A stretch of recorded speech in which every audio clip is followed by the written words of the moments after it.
इस द्विदिवसीय regional conference on e governance, इस कॉन्फ्रेंस में आज दूसरे दिन हमारे बीच उपस्थित केंद्र सरकार के राज्य मंत्री आदरणीय जितेंद्र सिंह जी, श्री सुरेश कुमार जी, श्री स्वाधीन क्षत्रिय जी, श्री वी श्रीनिवास जी, श्री अमरनाथ जी, श्रीमती सुजाता सोनिक, श्री NBS राजपूत जी, यहाँ पर उपस्थित 30 राज्यों से आए हुए सभी डेलीगेट्स, हमारे महाराष्ट्र सरकार के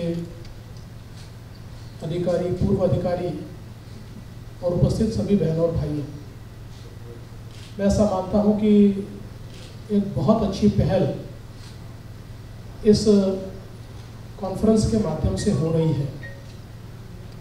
आदरणीय मोदी जी की सरकार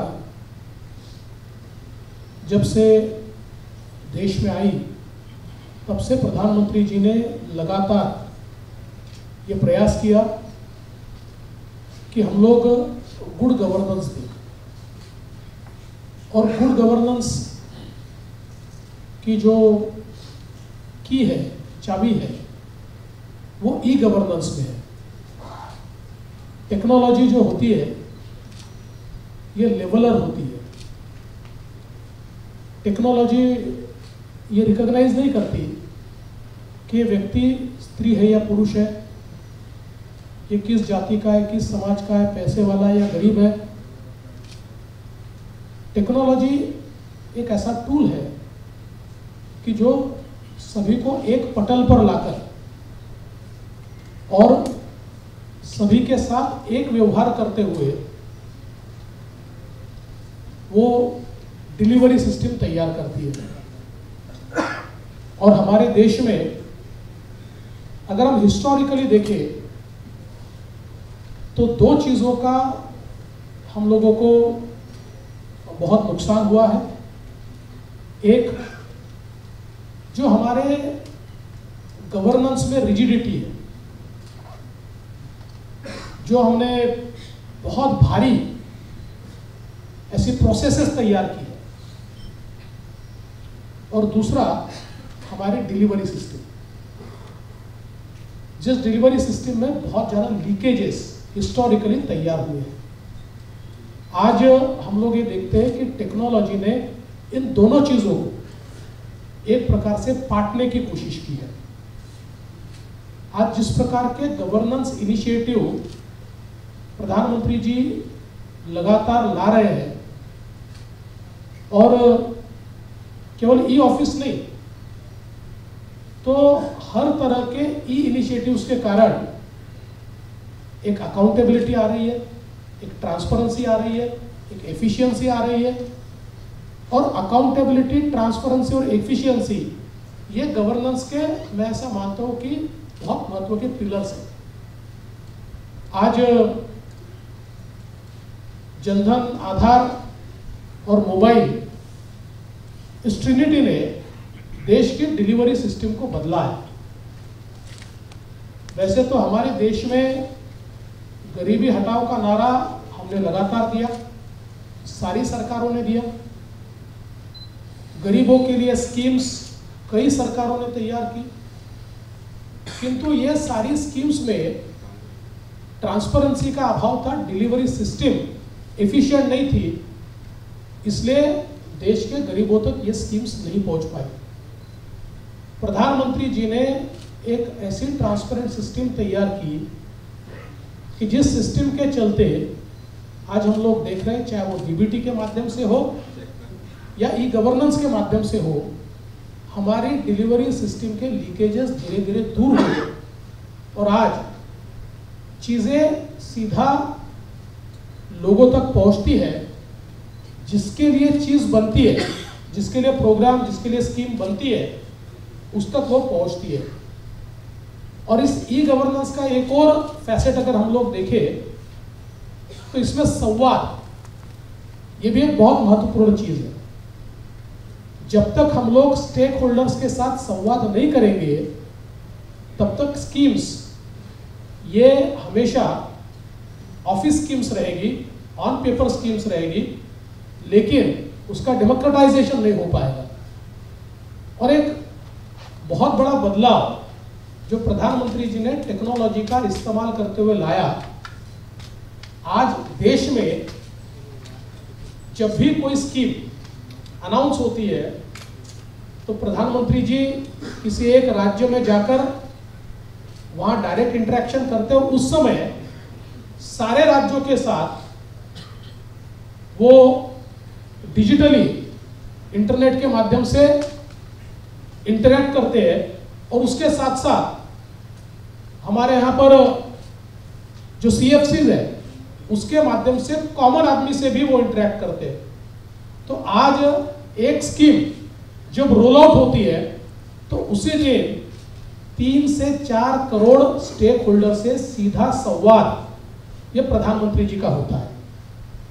और मैं ऐसा मानता हूं कि that makes a lot of difference, क्योंकि जिसके लिए चीज बनी है उसको ही पता नहीं है तो वो चीज कभी उस तक पहुंच नहीं सकती।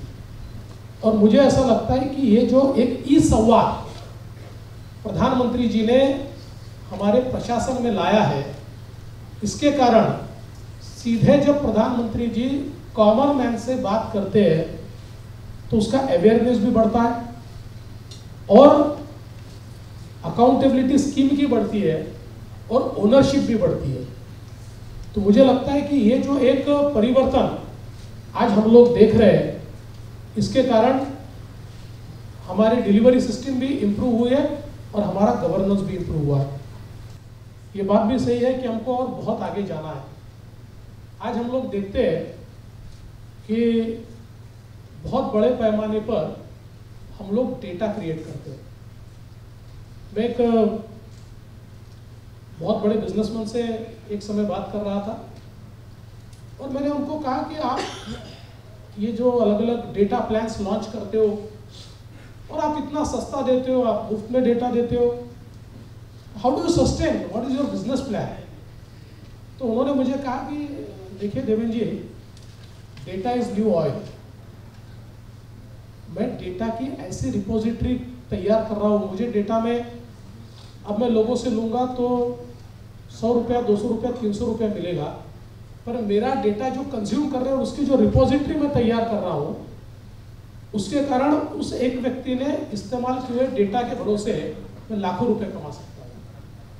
और आज अगर हम विचार करें तो बिगेस्ट डेटा कंज्यूमर्स और बिगेस्ट डेटा क्रिएटर्स कौन है? वी इन द गवर्नमेंट, हम लोग हैं। हम लोग सबसे ज़्यादा डेटा क्रिएट करते हैं, हम लोग सबसे ज़्यादा डेटा कंज्यूम करते हैं। और आज आवश्यकता इस बात की है कि ये जो डेटा हम लोग तैयार करते हैं, जो कंज्यूम करते हैं, ये सारा डेटा जो हमारा है, इस डेटा को एनालिटिक्स के माध्यम से या फिर आजकल जो आर्टिफिशियल इंटेलिजेंस के टूल्स हमारे पास उपलब्ध है, उसका इस्तेमाल करते हुए we can make it part of our governance. आज हम लोग देखते हैं कि डेटा ड्रिवन पॉलिसी ये बहुत बड़े पैमाने पर सफल होती है, क्योंकि डेटा ड्रिवन पॉलिसी में हमारे पास पैटर्न्स होते हैं, हमारे पास बिहेवियर्स होते हैं, ये सारी चीज़ें हमारे पास होती है। इसलिए धीरे धीरे हम लोगों को उसकी ओर माइग्रेट होना पड़ेगा। जिस समय मैं मुख्यमंत्री था तो एक बात हमेशा आती थी, क्या हो गया? सर्वर डाउन है। क्या हो गया? सर्वर ब्लॉक हो गया। कोई भी बड़ी स्कीम, और हम तो इतनी बड़ी कंट्री है, एक स्कीम रोल आउट कर दी तो एक समय हजारों करोड़ों लोग उसको लॉग इन करते हैं और फिर ये सारे प्रॉब्लम आते थे। तो उस समय मैंने पहली बार ये कहा कि why don't we migrate to public cloud. हम लोग 250 करोड़ रुपए हर साल खर्चा करते हैं, हमारी सर्वर स्पेस बढ़ाते हैं। तो आज जब डेटा सॉवरेंटी है, ऐसे समय पब्लिक क्लाउड पर, जहां पर मिरर इमेजिंग भी हमारे यहाँ होती है, data sovereignty, everything is, all type of data is in our country, ऐसे समय पब्लिक क्लाउड पर क्यों ना जाए? और आज जिस प्रकार के फायरवॉल्स या जिस प्रकार की चीजें पब्लिक क्लाउड में तैयार होती है, जिस प्रकार की अकाउंटेबिलिटी उनकी है, उतनी शायद हम लोग जो सर्वर यूज करें उसके नहीं है, दे कैन बी ब्रीच्ड। और उस समय हमने निर्णय किया और निर्णय करके we were the first state to migrate to public cloud. हमको कभी भी उसके बाद ये प्रश्न हमारे सामने नहीं आया कि सर्वर स्पेस है कि नहीं, ये डाउन हो रहा है, ये अड़चन हो रही है, नथिंग हैपेंड।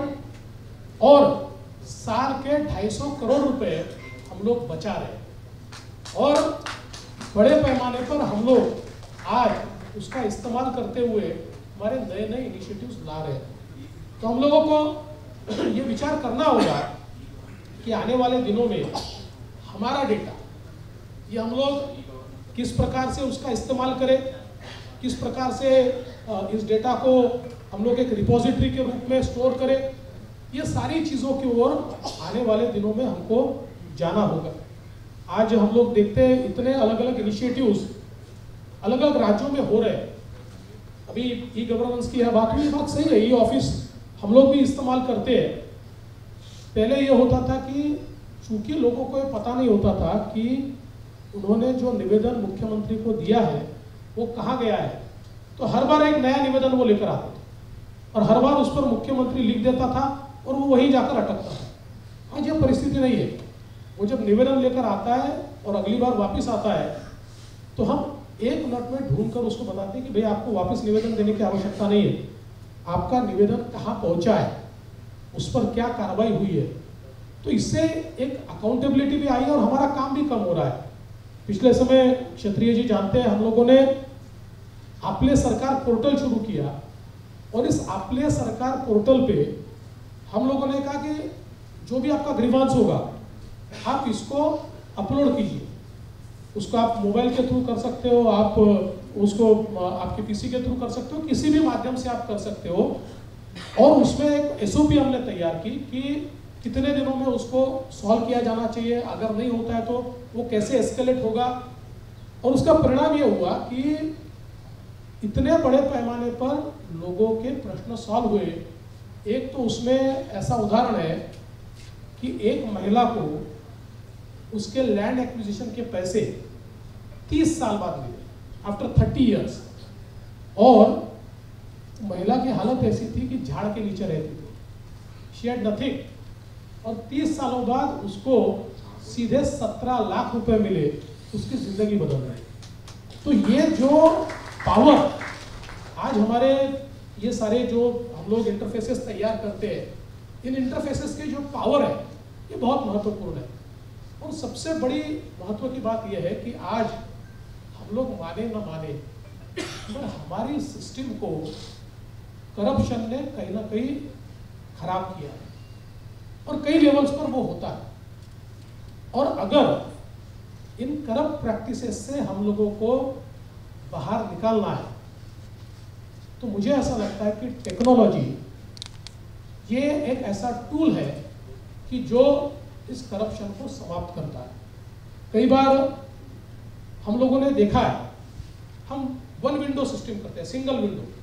तो बोलने के लिए सिंगल विंडो होती है, लेकिन सिंगल विंडो से अंदर जाने के बाद इतने दरवाजे होते हैं और हर दरवाजे पर कोई ना कोई पहरेदार बैठा होता है जो दरवाजा खोलने के लिए कोई ना कोई बात हमसे कहता है। इस प्रकार की चीजें करके फायदा नहीं होगा।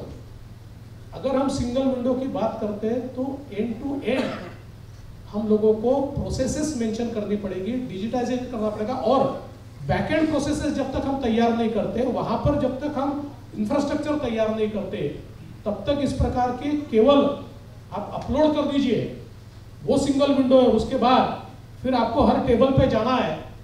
इस प्रकार का गवर्नेंस काम में नहीं आएगा। हम लोगों को गवर्नेंस की प्रोसेसेस ये सारी डिफाइन करनी पड़ेगी, उसके लिए बैकएंड की तैयारियां करनी पड़ेगी। और जब ये तैयारियां करके हम लोग गवर्नेंस में जाएंगे तो मेरा विश्वास है कि जिस प्रकार से आज लोगों को तकलीफ होती है वो तकलीफ बंद होगी। आज मैं ऐसा मानता हूं कि डिजिटल गवर्नेंस ने जिस प्रकार की ट्रांसपेरेंसी लाई है, जिस प्रकार की अकाउंटेबिलिटी लाई है, उसके कारण आज हमारा देश बहुत तेजी से आगे बढ़ रहा है। और देखिए, मुझे याद है कि जिस समय हम लोगों ने महाराष्ट्र में लोन वेवर किया था और उस समय हम लोगों ने तय किया कि 100% इसको डिजिटली करेंगे। तो काफ़ी हमारे विपक्ष के लोगों ने भी हंगामा मचाया कि किसान कहाँ से अपलोड करेगा और कहाँ इंटरनेट है और कहाँ कनेक्टिविटी है। लेकिन मात्र 2 महीनों में 1 करोड़ किसानों ने 100% डिजिटली अपने जो क्लेम्स थे वो अपलोड किए और एंड टू एंड डिजिटली हम उसको कर पाए। उसके बाद देश के अंदर जितने लोन वेवर या इस प्रकार के जितने अलग अलग राज्यों ने स्कीम्स की वो सारी 100% डिजिटल इंटरफेस पर की। इसका करने का कारण क्या था? तो आप लोगों को याद होगा कि 2009-10 में इसी प्रकार से एक केंद्र सरकार ने लोन वेवर पूरे देश में किया था और उस लोन वेवर का जब सीएजी का ऑडिट हुआ तो ऐसे ध्यान में आया कि करोड़ों करोड़ों रुपए इन एलिजिबल लोगों ने ले लिए। लोगों ने अपने खेती किसानी के लोन के साथ साथ अपने कार के लोन्स भी उसमें से वापस कर दिए। 17-17, 20-20 लाख रुपए, 25-25 लाख रुपए के लोन लोगों ने उसके माध्यम से समाप्त कर दिए। कई लोगों ने तो लोन लिए ही नहीं थे लेकिन लोन दिखाकर वेवर कर लिया। ऐसी कई चीजें सीएजी के रिपोर्ट में आई। ये क्यों हुआ? Because there was no digital governance. और हमारे यहाँ आज हम लोग आज भी साइलोज में काम करते हैं। हमारे यहाँ इतना डेटा तैयार होता है, वो डेटा एक दूसरे से बात नहीं करता, तो मैन्युअली डेटा तो बात कर ही नहीं सकता। डिजिटल डेटा को फिर भी एक दूसरे से बात करने के इंटरफेसेस तैयार हो सकते हैं, पर मैन्युअल डेटा को तो परिस्थिति नहीं थी। इसलिए उस समय करीब 70,000 करोड़ रुपया हम लोगों ने देश में खर्चा किया, लेकिन जिसमें से करीब 20 से 25,000 करोड़ रुपया ये हमारे करप्ट प्रैक्टिसेस के कारण या करप्ट डिलीवरी सिस्टम ने उसको गलत लोगों तक पहुंचाया। इसलिए मैं ऐसा मानता हूं कि आज ये सारी सिस्टम्स को हम ई सिस्टम में जब परिवर्तित करते हैं तो उसके कारण देश का जो पैसा है वो जिन तक पहुंचना चाहिए उन तक पहुंचता है। देश के विकास में इसकी एक बड़ी भागीदारी होती है और इसी के कारण मैं ऐसा मानता हूं कि हम सबकी प्रतिबद्धता इस ई गवर्नेंस के प्रति जो है ये बहुत मजबूत होनी चाहिए। महाराष्ट्र की ओर से मैं ये आश्वस्त करना चाहता हूं कि देश के अलग अलग राज्यों ने जो भी बेस्ट प्रैक्टिसेस की है उनको महाराष्ट्र अपनाएगा और अपनी खुद की जो बेस्ट प्रैक्टिसेस है वो भी हम लोग अलग अलग राज्यों से शेयर करेंगे। हमारा जो गुड गवर्नेंस का सेल है जिसमें बहुत मंच पर बैठे हुए और बाकी भी सारे बहुत एक्सपीरियंस लोग हैं, इन्होंने बहुत प्रयास करके और गुड गवर्नेंस ई गवर्नेंस में बहुत अच्छा कार्य किया है। सारे नए मैनुअल्स हम लोग तैयार कर रहे हैं, जिसके बाद मैं ऐसा मानता हूँ कि will be able to take the e governance to next level. और महाराष्ट्र तो वैसे भी मैं ऐसा मानता हूँ कि डिजिटाइजेशन के बारे में या डिजिटल गवर्नेंस के बारे में बहुत आगे है और ऐसे समय हम लोग उसको नंबर 1 पर लाना चाहते हैं। इसलिए जो केंद्र सरकार ने भी अलग अलग इनिशिएटिव्स लिए हैं उन सारे इनिशिएटिव्स को हम लोग निश्चित रूप से हमारे पूरे गवर्नेंस में लाना चाहेंगे ताकि लोगों को भी उसका फायदा हो। और साथ साथ हम लोग ये प्रयास करेंगे कि जिस प्रकार से गुड गवर्नेंस का एक इंडेक्स आज देश में तैयार हुआ है, जिसके तहत हम लोग अलग अलग राज्यों का एक इंडेक्स तैयार करते हैं उनके ऑन वेरियस पैरामीटर्स, उनका जो परफॉर्मेंस होता है गुड गवर्नेंस का, तो हम लोग महाराष्ट्र में प्रयास करेंगे कि हम उसको डिस्ट्रिक्ट तक ले जाएं और डिस्ट्रिक्ट का गुड गवर्नेंस इंडेक्स हम तैयार करें ताकि एक बहुत हेल्दी कॉम्पिटिटिवनेस डिस्ट्रिक्ट में भी आए, उनको भी पैरामीटर तैयार हो, पैरामीटर पता चले, उन पैरामीटर्स पे वो भी काम कर पाए, तो उससे एक बहुत बड़ा परिवर्तन ये निश्चित रूप से हम लोग कर पाएंगे। मैं आज के इस मौके पर आपको बहुत बहुत धन्यवाद देता हूँ कि आपने महाराष्ट्र को ये जो कार्यक्रम है इस कार्यक्रम को होस्ट करने के लिए चुना। आदरणीय जितेंद्र सिंह जी का बहुत बहुत आभार व्यक्त करता हूँ कि उन्होंने महाराष्ट्र को इसमें अगुवाई दी और उनको आश्वस्त करना चाहता हूँ कि जो आउटकम्स इस कॉन्फ्रेंस से आने वाले हैं उन आउटकम्स को पूरी शिद्दत के साथ महाराष्ट्र में लागू करने का काम हम लोग करेंगे। मैं फिर एक बार आपका बहुत बहुत धन्यवाद देते हुए अपने शब्दों को विराम देता हूँ। जय हिंद, जय महाराष्ट्र, जय भारत।